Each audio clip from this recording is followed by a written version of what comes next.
ওনার জাজমেন্টের কতগুলো ভাগ আছে, সেই ভাগের মধ্যে একটা ভাগ আছে যেখানে উনি তদন্তটাতে কেমন হয়েছে, তদন্ত কীরকম হয়েছে না হয়েছে সেই ব্যাপারে ওনার উল্লেখ রয়েছে, এবং সেই তদন্ত যে ঠিকমতো হয়নি সেটা উনি সেদিনকে জানিয়েছিলেন এবং তার সঙ্গে বলেছিলেন সেটার জন্য আলাদা একটা হেডিং করে উনি সেই জায়গাটা ক্রিটিসাইজ করেছেন। রিইনভেস্টিগেশনের কথাও আমাদের প্রেয়ারে উল্লেখ রয়েছে। ওদের একটা বক্তব্য রয়েছে, এখানে অনেক সাক্ষী এমন রয়েছে যাদের সবাইকে সামনে আনলে হয়তো অনেক কিছু জায়গা আরও খুলে যেত, অনেক দিশা খুলে যেত। অনেকে যে স্টেটমেন্ট যেগুলো এভিডেন্স আকারে রানেট কোর্টের কাছে দিয়েছে সেইগুলোর কন্ট্রাডিকশন বা করবোরেশন পাওয়া যেত। সেই জন্যই আমরা চেয়েছিলাম বাকি যারা সাক্ষী, রেলিভেন্ট যারা সাক্ষী তাদেরকে নিয়ে আসুক। যদিও এখানে বলে রাখি অনেকজন এমন রয়েছে যারা আমরা মনে করি সাক্ষী হিসেবে আসতে পারত, তাদের সাক্ষী নেওয়া হয়নি। যেমন ইন্ডিপেন্ডেন্ট উইটনেস যে বাকিদের গতিবিধি সম্পর্কে তথ্য দিতে পারতো, তাদের কোনো সাক্ষী করা হয়নি। আমাদের তো যেই জায়গাটা রয়েছে এখনই সব কিছু শেষ হয়ে যায়নি। এবং সুপ্রিম কোর্টে আমাদের যাওয়া হয়েছে একটা ক্ল্যারিফিকেশনের জন্যে। এর আগে অনারেবল হাইকোর্টেতে আমরা একটা অ্যাপ্লিকেশন করেছি যে যেখানে ফার্দার ইনভেস্টিগেশন এবং রিইনভেস্টিগেশনের কথাটা উল্লেখ রয়েছে। তখন অনারেবল হাইকোর্ট জানায় যে যেহেতু এই মামলাটা apex court, honourable apex court পর্যবেক্ষণ করছে, তো ওখান থেকে একটা ক্লিয়ারেন্স নিয়ে আসতে, ক্ল্যারিফিকেশন নিয়ে আসতে, যাতে অনারেবল হাইকোর্ট সেই জায়গাটাতে ইন্টারফেয়ার করতে পারে এবং আমাদের যা প্রেয়ার রয়েছে সেই জায়গাটাতে উনি বিবেচনা করতে পারে। আমি এই প্রসঙ্গে একটা প্রশ্ন করবো যে শিয়ালদহ আদালতের রায়ের আগেই একদম নির্যাতিতার পরিবারের আইনজীবী করুণানন্দ তিনি সুপ্রিম কোর্টে পিটিশন ফাইল করেছিলেন। তার মূল বক্তব্য ছিল যে সিবিআই তদন্ত যেভাবে হচ্ছে তার ধরন নিয়ে তাদের প্রশ্ন রয়েছে, তদন্ত যথাযোগ্য নয়। শুধুমাত্র সঞ্জয় রায়ই নয়, এই ঘটনায় আরো একাধিক ব্যক্তি জড়িত, এই অভিযোগ তারা করেছেন। তাদের বিরুদ্ধে অনেকে ক্ষমতায় রয়েছেন এই কথা বলছেন, তাদের বিরুদ্ধে সঠিকভাবে তদন্ত করতে হবে, সুপ্রিম কোর্ট এক্ষেত্রে হস্তক্ষেপ করুক, এই কথা তিনি বলেছেন। আপনি কি সহমত পোষণ করেন? দেখুন, আর্গুমেন্টে আমাদের বক্তব্য ছিল যে তদন্ত ঠিকমতো হয়নি, যেটা পরবর্তীকালে জাজমেন্টেও রিফ্লেকশন রয়েছে যে তদন্ততে কিছু গাফিলতি রয়ে গেছে। সেই মর্মে আমরা হাইকোর্টেতে একটা পিটিশন করেছি, সেইটার যাতে ক্লিয়ারেন্স দেয় সুপ্রিম কোর্ট এবং হাইকোর্টকে সেই অধিকারটা দেয় এই মামলাটাতে ইন্টারফেয়ার করে মনিটর করার জন্যে পরবর্তী যে ইনভেস্টিগেশন যেটা হতে চলেছে, যেটা সাপ্লিমেন্টারি চার্জশিটে আসবে, সেইটা যাতে হাইকোর্টের তত্ত্বাবধানে হয় সেই জন্যই আমাদের হাইকোর্টেতে পিটিশন করা। সেইটার ব্যাপারেই আমরা সুপ্রিম কোর্টে ক্লিয়ারেন্সের জন্য গিয়েছিলাম। একদম সিবিআই এর যে আইনজীবী অর্থাৎ সলিসিটর জেনারেল তুষার মেহতা একদম বলতে শোনা গেল যে আবেদনপত্রে যে সমস্ত প্রশ্ন রয়েছে তার উত্তর তাদের কাছে আছে, তবে এই সময় সেই সমস্ত প্রশ্নোত্তর অভিযুক্তের পক্ষে যেতে পারে, তাই তাকে সাহায্য করা হতে পারে। কি এমন কি কি থাকতে পারে বলে আপনার মনে হয়? দেখুন, তদন্তের গাফিলতি নিয়ে বলেছি, তবে এই জিনিসটাও বলে রাখি এখানে যেই জাজমেন্ট লার্নেড এডিজে-1 দিয়েছেন এবং যা তথ্য এই কোর্টেতে আপাতত এসছে তাতে কোথাও এমন কিছু আসেনি যেটাতে বলা যেতে পারে সঞ্জয় ঘটনার সঙ্গে যুক্ত নয়, এবং তার যে ইনভলভেন্সি আছে এই কেসেতে সেইটার ওপর বেস করেই লার্নেড এডিজে-1 তাকে সাজা দিয়েছে এবং সেই সাজাটা তো অবশ্যই সে ভোগ করবে। ইন দ্য মিন টাইম যেই পরবর্তীকালের ইনভেস্টিগেশনটা বাকি, যেটা সাপ্লিমেন্টারি চার্জশিটে উঠে আসবে, আমাদের সেটাই যে দেখার যে যাতে সেই ইনভেস্টিগেশনটা একদম ঠিকঠাক মতো হোক এবং যে বা যারা এই ঘটনার সঙ্গে যুক্ত আছে সবাই যেন সামনে আসুক, তবেই একদম সঠিক বিচারটা হবে। একদম এর আগে যে ভার্ডিক্টের যে জাজমেন্ট কপি, সেই জাজমেন্ট কপি ধরে আপনি আমাদেরকে ব্যাখ্যা করেছিলেন পুরো বিষয়টা। আমি একটা প্রশ্ন করবো যে বারংবার যে সিবিআই এর ভূমিকা নিয়ে প্রশ্ন আসছে, কোন কোন ক্লজগুলো জাজমেন্টের জায়গা থেকে আপনাদের কাছে আপনারাও সন্দিহান হয়ে পড়েছেন যে এই জায়গাগুলো আরো বেশি বেটারভাবে সিবিআই এগোতে তদন্তটা আজকে অন্যরকম? দেখুন, যেদিনকে প্রথম কোর্ট সাজা ঘোষণা করে সেদিনকেই জানিয়েছিল যে ওনার জাজমেন্টের কতগুলো ভাগ আছে, সেই ভাগের মধ্যে একটা ভাগ আছে যেখানে উনি তদন্তটাতে কেমন হয়েছে, তদন্ত কীরকম হয়েছে না হয়েছে সেই ব্যাপারে ওনার উল্লেখ রয়েছে, এবং সেই তদন্ত যে ঠিকমতো হয়নি সেটা উনি সেদিনকে জানিয়েছিলেন এবং তার সঙ্গে বলেছিলেন সেটার জন্য আলাদা একটা হেডিং করে উনি সেই জায়গাটা ক্রিটিসাইজ করেছেন। এইখানে যদি পুরো জাজমেন্টের কপিটা দেখা যায় 149 নম্বর পাতা থেকে, যেখানে 14 নম্বর একটা পয়েন্ট শুরু হচ্ছে, ওখানে উনি স্পেসিফিক্যালি এবং ক্যাটেগরিক্যালি ইনভেস্টিগেশনের যেই ল্যাচেসটা সেটা উনি তুলে ধরেছেন। এবং সেই জায়গা থেকে কি আপনাদের মনে হয় মানে যেহেতু এই প্যারাগ্রাফটার কথা বারংবার উল্লেখ করছেন, সেই প্যারাগ্রাফটার কথা কেন বারংবার রিলেভেন্সি যখন একটা রয়েছে এইখানেই যা তার কারণ যেই তদন্তটা হয়েছে সেই তদন্তর ওপর বেস করেই প্রিলিমিনারি চার্জশিট হয়েছে, এবং যেই চার্জশিট হয়েছে সেই চার্জশিটের ওপর বেস করেই এই কেসের এভিডেন্স নেওয়া হয়েছে। এবং এভিডেন্সের পরে 351 বিএনএসএস, যেটা সঞ্জয় রায়কে সব প্রশ্ন করা হয় এভিডেন্সে সে যা শুনেছে তার ওপর, সেটার উপর বেস করে সে কিছু উত্তর দিয়েছে। যদিও সে এমন কিছু উত্তর দিতে পারেনি যেখানে প্রমাণ হয় যে সে যুক্ত নয়, এবং এই সব কিছু নথি দেখেই তো এই কেসে সাজা দিয়েছে। এবং এই সাজা যখন হচ্ছে একটা কেসেতে, সেইখানে জাজমেন্টে তদন্তের পার্টটা তো উল্লেখ থাকবেই, কেন সেই তদন্তের ওপরই তো চার্জশিটটা হয়েছে। এবং তদন্ততে যে কিছু ভুলভ্রান্তি ছিল, যে ল্যাচেসগুলো রয়েছে যেগুলো তুলে ধরেছেন, আমরাও তুলে ধরেছিলাম, লার্নেট কোর্টও পয়েন্ট আউট করে দিয়েছে, সেগুলো তো অবশ্যই বিচার্য বিষয়। একদমই। কলকাতা হাইকোর্টে এই মামলা বিচারাধীন, তাহলে এই মামলা কি বন্ধ করে দেওয়া হবে? সুপ্রিম কোর্টে এই প্রশ্ন করা হয় নির্যাতিতার পরিবারকে, কি বলবেন? সুপ্রিম কোর্ট এই কেসটা প্রথম থেকে মনিটর করছে, সোমোটো ওনারা নিয়ে মনিটর করছে। বর্তমানেতে যেহেতু আমরা অনারেবল হাইকোর্টেতে গেছি, এবং সেইখানে হাইকোর্টের একটা হস্তক্ষেপ আমরা চাইছি, যাতে পরবর্তীকালে যেই ইনভেস্টিগেশন হয় সেইটা মনিটর করার জন্য, এবং কিছু জায়গায় ফার্দার ইনভেস্টিগেশন এবং রিইনভেস্টিগেশনের কথাও আমাদের প্রেয়ারে উল্লেখ রয়েছে। তো যেহেতু অনারেবল অ্যাপেক্স কোর্ট মানে সুপ্রিম কোর্ট ব্যাপারটা দেখছে, সেই জন্যেই সেই ক্লিয়ারেন্সের জন্য অনারেবল হাইকোর্ট আমাদের সেখান থেকে আনতে বলেছে। তো আমাদের এটাই শুধুমাত্র ওখান থেকে আপাতত আনার, যাতে তারা সেই অনারেবল হাইকোর্টকে সেই অধিকারটা দেয় সেইখানটা হস্তক্ষেপ করার জন্য। আপনারা প্রথম থেকেই বলছেন এই মামলা যদি হাইকোর্টে আসে অনেকগুলো নতুন দিশা খুলবে, কেন মনে হচ্ছে, কেন এই এই এই কনক্লুশনে উপনীত হচ্ছে? দেখুন, নতুন দিশা বলতে ইনভেস্টিগেশন যদি ঠিকঠাক হয়, তাহলে সঠিক ঘটনা এবং ঠিক ঘটনা বা আসল ঘটনা সব কিছু সামনে চলে আসবে। এবং আমরা আশাবাদী সেই আসল ঘটনা সামনে এলে বিচারের জায়গাটাও একদম সঠিকভাবে হবে, এবং যারা যারা দোষী এই কেসেতে বা যারা দোষী এই কেসেতে, তারা উপযুক্ত তার শাস্তি পাবে। তার কোথাও গিয়ে কি সুপ্রিম কোর্টের থেকে হাইকোর্ট মনিটর তদন্তে যে হবে তার প্রতি আপনারা বেশি আশাবাদী? আমরা আপাতত হাইকোর্টে গেছি, এই পিটিশনটা আমরা জাজমেন্ট দেওয়ার আগেই অনারেবল হাইকোর্টেতে করেছি, এবং বিচারের প্রতি আমাদের পূর্ণ আস্থা আছে। আমরা জানি সেই জায়গাটাতে যদি ঠিকমতো মনিটর করা হয়, তাহলে সঠিক তদন্ত হয়ে আসল জিনিস সামনে চলে আসবে। আমি একজনের কথা বলবো, আর যার কথা নিয়ে অনেক বাজ এই কদিন ধরে শোনা যাচ্ছে, অ্যাডভোকেট ইয়াস জালান। তাকে দেখা গেল যে তিনি সঞ্জয় রায়ের হয়ে দাঁড়াতে চান এবং হাইকোর্টেও আপিল করলেন। সেই ইয়াস জালান আমাদেরই একটি ইন্টারভিউতে তিনি জানিয়েছেন যে যদি সঞ্জয় রায়ের হয়ে উনি শেষ পর্যন্ত দাঁড়াতে না পারেন, সেক্ষেত্রে তিলোত্তমার মা বাবাকে উনি সাহায্য করবেন তথ্য দিয়ে, কারণ উনি সব জানেন। কিভাবে দেখছেন? দেখুন, লার্নেড জজ জালান যিনি আছেন, তাকে আমি পার্সোনালি চিনি না, আমার পার্সোনাল ইন্টারাকশনও নেই। এই কেসেতে প্রথম থেকে কবিতা ম্যাডাম ছিলেন, পরবর্তীকালে সৌরভবাবু এসছেন, গিরিবাবু এসছেন, এবং সেজুতি বলে 4 জন অ্যাডভোকেট সঞ্জয় হয়ে দাঁড়িয়েছে। কিন্তু তারা এই দীর্ঘ যে 162 দিন যা বিচার প্রক্রিয়া চলেছে, সেইখানেতে এমন কিছু তারা বলেনি যে তাকে এই অভিযুক্ত সঞ্জয় রায় সব কিছু বলে দিয়েছে, অনেক কিছু তারা জানে, বা কোনো কিছু সঞ্জয় স্পেসিফিক ওদের কারোর নাম বলেছে, এরকম কোনো তথ্য উঠে আসেনি। নতুন যিনি লার্নেড জজ জালান, যিনি এই জায়গাটা বলছেন যে ওনাকে সব কিছু বলে দেওয়া হয়েছে, তাহলে সেই বলার তো ওনার জায়গা রয়েছে। যদি তিনি এই কেসেতে ওকালাতনামা সঞ্জয় রায়ের থেকে পায়, তাহলে নিশ্চয়ই সে তার বলার জায়গা রয়েছে, এবং সে যদি সব কিছু জেনে থাকে, তো আমরা তো আশা করব সে পরবর্তী ইনভেস্টিগেশনে সাহায্য করুক। সে তদন্ত অফিসার যারা আছে তাদেরকে বলুক কী ঘটনা উঠে এসছে, কী ঘটনা উনি জানেন, কী সত্যি উনি জানেন।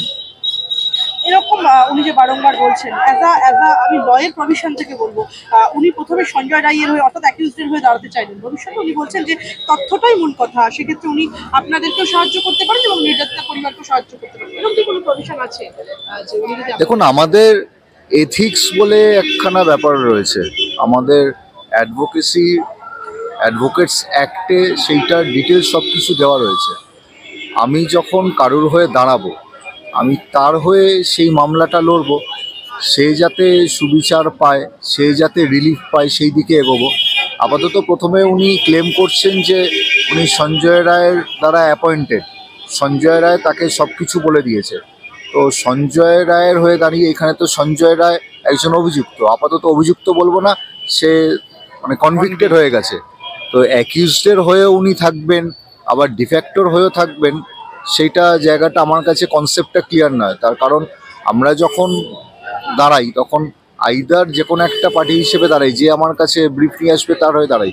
সেটা যদি ডিফ্যাক্টো হয় ডিফ্যাক্টোর হয়ে দাঁড়াবো, সেটা যদি অ্যাকিউজড হয়ে দাঁড়াবো। আমরা অ্যাকিউজড আর ডিফ্যাক্টো দুজনকে একসঙ্গে নিয়ে দাঁড়াবো, এটা তো আমার নলেজ নেই যে এরকম কোনো অ্যাডভোকেসিতে কোনো প্রভিশন আছে কিনা। এর আগের দিন আপনি একটা কথা বলেছিলেন যে যে 124 জনের টোটাল সাক্ষ্য গ্রহণ করা 128 128 জনের সরি 128 জনের যে টোটাল সাক্ষ্য গ্রহণ করার কথা ছিল, সেখানে 50 জনের সাক্ষ্য গ্রহণ করেছে প্রসিকিউশন। সিবিআই কি বলবেন এই নিয়ে, সিবিআই যে ভূমিকা? দেখুন, সিবিআই এর একটা বক্তব্য ছিল যে এই কেসেতে ওনারা কোনো রিপিটেটিভ উইটনেস আনবেন না। তার কারণ আমরা একখানা অ্যাপ্লিকেশন জমা করেছিলাম, পিটিশন জমা করেছিলাম ট্রায়াল চলাকালীন, যে নির্যাতিতার মা তিনি সাক্ষ্য দিতে চান, তাকে চার্জশিটে তার নাম রয়েছে কিন্তু উইটনেস হিসেবে তাকে ডাকা হয়নি। তো আমরা যখন সেই পিটিশনটা জমা দিই, আর বলে রাখি এখানে, আমরা যখনই কোনো পিটিশন জমা করি আমাদেরকে যে প্রসিকিউটর, পাবলিক প্রসিকিউটর, এই ক্ষেত্রে সিবিআই যে প্রসিকিউটর ছিলেন, তাকে কপি সার্ভিস করেই পিটিশন জমা করতে হয়। তাকে যখন সেই কপি সার্ভিসটা আমরা করতে যাই তখন উনি জজ সাহেবকে বলেন যে যেহেতু ভিকটিমের বাবা যা জানেন তার মাও তাই জানেন, তো সেই জন্যে উনি তদন্ত যে হয়েছে সেই তদন্তে রিপিটেটিভ উইটনেস তাদের কাউকে এভিডেন্সে নিয়ে আসবেন না, তাতে বিচারের সময়টা বেশি যাতে না যায় এবং দ্রুত তার বিচার হয়, সেই জন্যেই সেই অর্থে উনি বলেছিলেন যে রিপিটেটিভ উইটনেস আনবেন না। এবং এই ক্ষেত্রে আমাদের একটা বক্তব্য রয়েছে, এইখানে অনেক সাক্ষী এমন রয়েছে যাদের সবাইকে সামনে আনলে হয়তো অনেক কিছু জায়গা আরও খুলে যেত, অনেক দিশা খুলে যেত। অনেকে যেই স্টেটমেন্ট যেগুলো এভিডেন্স আকারে রানেট কোর্টের কাছে দিয়েছে সেইগুলোর কন্ট্রাডিকশন বা করবোরেশন পাওয়া যেত। সেই জন্যই আমরা চেয়েছিলাম বাকি যারা সাক্ষী, রেলিভেন্ট যারা সাক্ষী, তাদেরকে নিয়ে আসুক। যদিও এখানে বলে রাখি অনেকজন এমন রয়েছে যারা আমরা মনে করি সাক্ষী হিসেবে আসতে পারতো, তাদের সাক্ষী নেওয়া হয়নি। যেমন ইন্ডিপেন্ডেন্ট উইটনেস, যে বাকিদের গতিবিধি সম্পর্কে তথ্য দিতে পারতো, তাদের কোনো সাক্ষী করা হয়নি। আপনি এই যে কথাটা বললেন যে সিবিআই যে জাস্টিফিকেশন দিল যে স্টেটমেন্ট রিপিটেটিভ হয়ে যেতে পারে যদি এই যে এতজনকে বাদ দেওয়া হলো এবং নির্যাতিতার মায়ের সাক্ষ্য যে ব্যাপারটা, কোথাও কিন্তু এই জাস্টিফিকেশনটা একদম গ্রহণযোগ্য লাগছে একজন আইনজীবী হিসেবে? দেখুন, সবাইকে সব কেসেতে সাক্ষী করা হয় না। এর আগেও দেখেছি যে যতজনের নাম উইটনেস লিস্টে আছে সবাইকে ডাকা হয় না, কিন্তু যেইখানেতে তাদের ভূমিকা উল্লেখযোগ্য, তাদের অবস্থান উল্লেখযোগ্য এবং তাদের থেকে আসা তথ্যটাও উল্লেখযোগ্য এবং তাদের তথ্যের ওপর অন্যরা যারা তথ্য দিচ্ছে সেইটা সঠিক না ভুল সেইটা সামনে আসা যায়, সেই ক্ষেত্রে তো সেই উইটনেসদেরকে সামনে নিয়ে আসা উচিত ছিল। যেখানে কমপ্লিট হবে সেই চেইন অফ ইভেন্টস কমপ্লিট করার জন্য যাদের যাদের আনার দরকার তাদের তো অবশ্যই আনা উচিত ছিল বলে আমরা মনে করি। সেখানে কি গোলযোগ থেকে গেল? গোলযোগ থেকে গেল বলতে, দেখুন, প্রসিকিউশনের দায়িত্ব কেস প্রুফ করা, প্রসিকিউটরের দায়িত্ব কেস প্রুফ করা। ওনারা ওনাদের কেস প্রুফ করেছেন, ওনারা সঞ্জয়কে দোষী সাব্যস্ত করতে সামর্থ্য মানে সাকসেসফুল হয়েছেন। তো সেক্ষেত্রে আমরা ডাইরেক্টলি বলতে পারি না এরকমভাবে, কিন্তু ওনাদের হয়তো যদি আমরা উইটনেস হিসেবে পেতাম, কোর্টের কাছে এসে কোনো সাবস্টেন্সিয়াল কোনো উইটনেস হিসেবে ওনারা টার্ন আপ করতেন, ওনাদের স্টেটমেন্ট দিতেন, তাহলে কোরাবোরেশন এবং কন্ট্রাডিকশনসগুলো আমরা আরও ভালোভাবে পেতাম এবং আমাদের কাছে আরও হয়তো নতুন কোনো দিশা খুলতে পারত। আপনার কাছে আমার একটা প্রশ্ন আছে, আপনি যে এই যে বললেন ওনাদের যে সিবিআই এর যে এই তৎপরতা, কোথাও কি সঞ্জয় রায়কে দোষী সাব্যস্ত করা, কোথাও কি সিবিআই এর একটা তৎপরতা ছিল সঞ্জয় রায়কেই একমাত্র অ্যাকিউজ প্রমাণ করা? দেখুন, এটা প্রথম দিন মানে খুব ইনিশিয়াল স্টেজ থেকেই অনারেবল সুপ্রিম কোর্ট এটা মনিটর করছেন এবং আমরা জানি যে রাইট টু স্পিডি ট্রায়াল বলে একটা জিনিস রয়েছে, এটা constitutional right, fundamental right. So মানে সেদিক থেকে দেখতে গেলে ফান্ডামেন্টাল রাইট ওনার, যেহেতু উনি মানে অ্যাকিউজড হিসেবে এসছেন, ওনার তাড়াতাড়ি বিচার হওয়া দরকার, রাইট টু স্পিডি ট্রায়াল ওনারও রয়েছে। তো সেদিক থেকে এটা উচিত যে ওনাদের যত তাড়াতাড়ি সম্ভব বিচারটা দেওয়া এবং মানে ওনাকে যাই হোক দোষী সাব্যস্ত করা বা যেদিকেই হোক না কেন বা নির্দোষ হিসেবে আসা যেটাই হোক না কেন সেটা যত তাড়াতাড়ি সম্ভব হওয়া। কিন্তু তাই বলে তো এইটা নয় যে রেলিভেন্ট যে পার্টগুলো সেগুলো আমরা বাদ দিয়ে দেবো বা যেগুলোর থেকে নতুন কোনো জায়গা খুলে আসতে পারতো বা কিছু বেরিয়ে আসতে পারতো সেই জায়গাটাকে আমরা বাদ দিয়ে দেবো, এই কথা এরকমও তো নয় জিনিসটা। একদম। অথবা আপনারও কি সেরকমই মনে হয় যে এই যে আপনারই সহকর্মী তিনি বলছেন যে এই কোথাও গিয়ে সিবিআই এর যে ইনভেস্টিগেশন ছিল সঞ্জয় রায়ের বিরুদ্ধে, কোথাও কি সিবিআই এর একটা তৎপরতা লক্ষ্য করা গেল? কারণ ডিএনএ রিপোর্ট নিয়েও অনেকে প্রশ্ন তুলেছেন যে ফাইনাল রিপোর্ট আসার আগেই তদন্ত শেষ করে দেওয়া হয়েছে, কি বলবেন? সেই পুরনো কথা দিয়েই বলি, সিবিআই এর যে ল্যাচেস আছে সেটা তো সামনে আমরা তুলে ধরেছিলাম, এবং যখন লার্নেট কোর্ট তার জাজমেন্টটা দিয়েছে সেখানে তো উনি স্পেসিফিক্যালি এবং ক্যাটেগরিক্যালি সেই জায়গাটা উল্লেখ করেছে।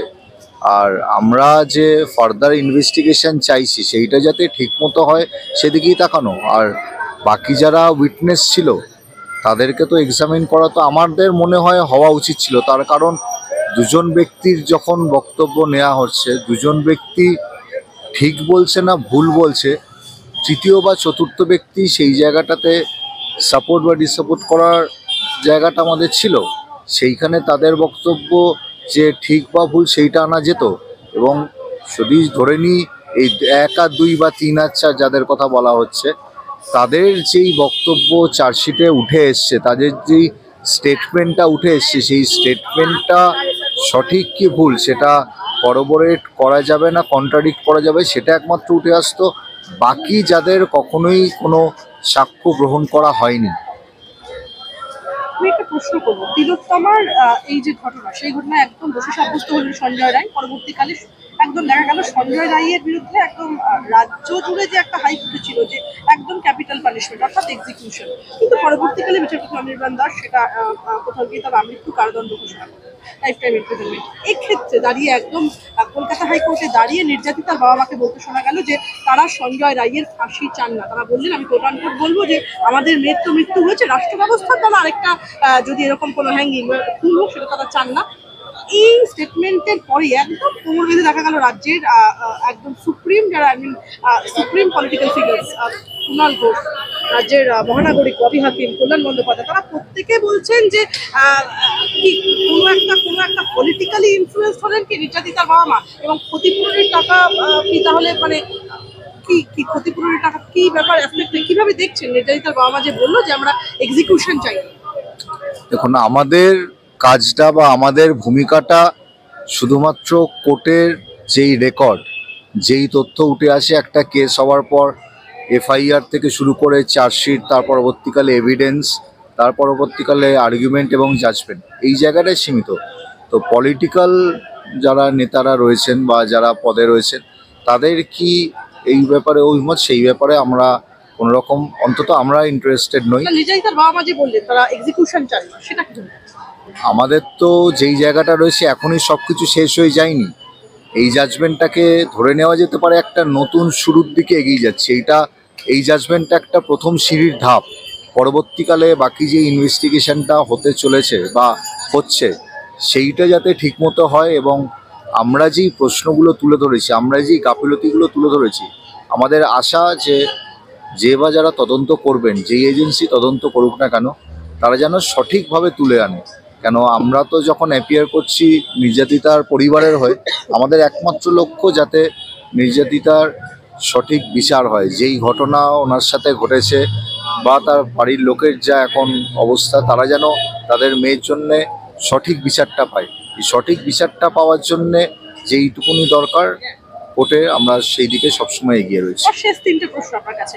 আমরা দেখলাম যে রাজ্য সরকার একদিকে প্রচন্ড তৎপর, এই মামলায় তারা রীতিমতো আপিল করলেন হাইকোর্টে যে তারা ফাঁসি চায়। একদম রাজ্যের মুখ্যমন্ত্রী এবং সুপ্রিম অ্যাডমিনিস্ট্রেটিভ ফিগার, তাকে দেখা গেল তিনি বারংবার বলছেন যে প্রয়োজনে যদি আমার হাতে থাকতো আমি ফাঁসির অর্ডার লিখিয়ে নিতাম। অন্যদিকে সিবিআই কেও দেখা যাচ্ছে তৎপর হয়ে সিবিআই ফাঁসির দাবি করছেন। নির্যাতিতার বাবা মা টুবি স্পেসিফিক ভাবে বললেন যে সিবিআই যদি এই তৎপরতা আগে দেখাতো তাহলে ইনভেস্টিগেশন আরো ফার্দার অনেক স্টপ মানে অন্যভাবে এগোতে পারতো। কি মনে করছেন? দেখুন, এইখানেতে অনারেবল হাইকোর্টেতে স্টেটের তরফ থেকেও গেছে অ্যাপিল করে যে যাতে এই যে কনভিকশনটা দেওয়া হয়েছে, যে সেন্টেন্সটা দেওয়া হয়েছে সেটা সর্বোচ্চতম দেওয়া হয়। এবং সাইড বাই সাইড এই কেসে সিবিআইও অনারেবল হাইকোর্টে গেছে, যেটা গতদিনকে আমাদের হিয়ারিং ছিল। সেখানে প্রশ্ন উঠে আসছিল যে অ্যাপিল করার প্রভিশনটা কার রয়েছে, রাইটটা কার রয়েছে, কার কথা শুনবে। সেই নিয়ে গতদিনকে হাইকোর্টেতে মামলার শুনানি হয়, এবং যদি কেউ এটা নিয়ে আপার কোর্টে যেতে চায় ফাঁসির জন্যে, আমাদের তরফ থেকে তার সাধুবাদ তাকে জানাই, কিন্তু আমরা আপাতত একজন কনভিক্টেড হয়ে রয়েছে। তার চেয়ে বড় কথা আমরা যেদিকে তাকিয়ে রয়েছি সেটা হচ্ছে আগামী দিনের তদন্ত এবং সাপ্লিমেন্টারি চার্জশিট। সেই জায়গাটার উপর আমরা বেশি ফোকাস করব, যাতে সত্যি ঘটনাটা সামনে চলে আসে এবং যেই দিকে আমরা যেই মোটিভ নিয়ে বা অবজেক্টিভ নিয়ে এগোচ্ছি সেই জায়গাটা যেন ফুলফিল হয়। আমাদের তো একদম 5 দিন পরে, ঘটনার 5 দিন পরে সিবিআই এর হাতে কেসটা গেছিল। দীর্ঘ 5 মাস পরেও সাপ্লিমেন্টারি চার্জশিট এলো না। এখন কতটা আশাবাদী সাপ্লিমেন্টারি চার্জশিটের আশার যোগ্যতা নেই? আশাবাদী বলতে আমাদের তো তদন্তের ওপর আমরা তাকিয়ে রয়েছি, বিচার ব্যবস্থার ওপর আমাদের আস্থা রয়েছে এবং সেই বিচার ব্যবস্থার কাছেই আমরা গেছি যাতে তদন্তটা সঠিকভাবে হয় এবং যত দ্রুত সম্ভব সঠিকভাবে, মানে দ্রুততার জন্য যেন সঠিক তদন্তটা কোনোভাবে মিশে না যায়, সঠিকভাবে দ্রুততার সাথে সব কিছু সামনে আসে, সেই দিকেই আমরা তাকিয়ে থাকবো। আমার শেষ প্রশ্ন আপনার কাছে, যে আমরা দেখলাম এই মামলায় আরজিকরের মামলায় একদম সিবিআই এর যে আইও ছিলেন সীমা পাহুজা, তার ভূমিকা নিয়ে একদম আগের দিনই বিস্তার আলোচনা হয়েছে, যদিও বিভিন্ন সময় প্রশ্ন উঠেছে তার প্রেজেন্স না থাকা, তার ভূমিকা নিয়ে নির্যাতিতার মা বাবা তো বারংবার কথা বলেছে। আমি এই প্রসঙ্গে বলবো, একদম আরজিকরে যে আর্থিক দুর্নীতির মামলা, অর্থাৎ মূল মামলা থেকে সরে এসে যে আর্থিক দুর্নীতির মামলায় সন্দীপ ঘোষ অ্যারেস্ট হয়েছিল, সে প্রসঙ্গে একদম সিবিআই এর আইওকে এবার সোকস করলো সিবিআই এরই বিশেষ আদালত। একদম বৃহস্পতিবার বিচারককে বলতে শোনা গেল যে আরজিকরের প্রাক্তন সন্দীপ ঘোষের বিরুদ্ধে একদম চার্জ গঠন করার জন্য রাজ্য সরকার অনুমতি দিয়ে দেওয়ার পরেও কেন বিষয়টি সিবিআই কোর্টে জানানো হলো না, এবং কেন এতদিন পরেও 3 দিন পরে সিবিআই কেন বিশেষ আদালতে তা জানতে পেরেছে, সেই বিষয়টি নিয়ে এদিন একদম প্রশ্নের মুখে পড়লো সিবিআই। এবং 24 ঘন্টার মধ্যে সিবিআই এর আইও অর্থাৎ সীমা পাহুজাকে রিটিন এক্সপ্লেনেশন দিতে হবে।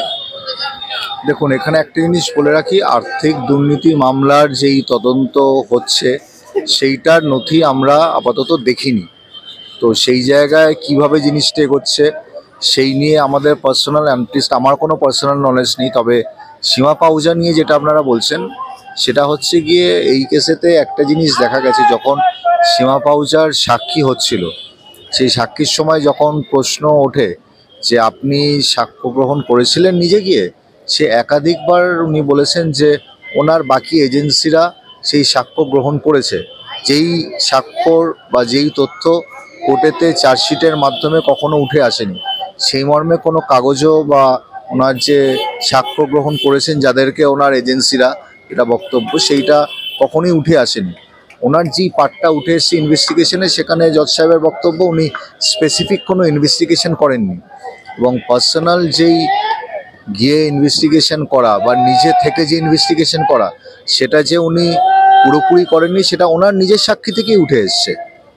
একদম একটা ছোট্ট সংযোজন করবো, হাতরাস কেসের পরে আরজিকর মামলায় সীমা পাহুজাকে ইনভলভ করা হলো, সেখানে দাঁড়িয়ে এই যে কথাগুলো বললেন, সেখানে কি সিবিআই এর এরকম একজন সুপ্রিম লেভেলের অফিসার তার গাফিলতির দিকটাই নজরে আসে? এখন যখন একটা এরকম ঘটনা ঘটেছে, আমরা তো অ্যাডমিনিস্ট্রেশন আর জুডিশিয়ারির দিকেই তাকিয়ে থাকবে, আমরাও তাকিয়ে থাকি, যারা নির্যাতিত বা নির্যাতিত যারা পরিবার থাকে তারা তো সেই দুটো দিকেই তাকিয়ে থাকবে। তো আমাদের তো মানে অ্যাজ আ হিউম্যান বিং আমাদের তো এটা আশা থাকবে যে তদন্ত যা ঘটনা ঘটেছে তার তদন্ত সঠিকভাবে হোক এবং বিচার সঠিকভাবে হোক। তো যখন তদন্ত সঠিকভাবে হয় না, তদন্তে যখন গাফিলতি থাকে, বিচারের যেই জাজমেন্ট সেইটাতে যদি তার উল্লেখ থাকে, তখন তো সেখানে একটা কোথাও গিয়ে হতাশা চলেই আসে। সেই জন্যই আমরা চাইছি আগামী দিনে যেটা হয়ে গেছে সেই দিকে তো এগোবই, এবং যা আগামী দিনে হতে চলেছে তদন্ত সেটাও যাতে সঠিকভাবে হয় সেদিকেই আমরা এগোতে চাই।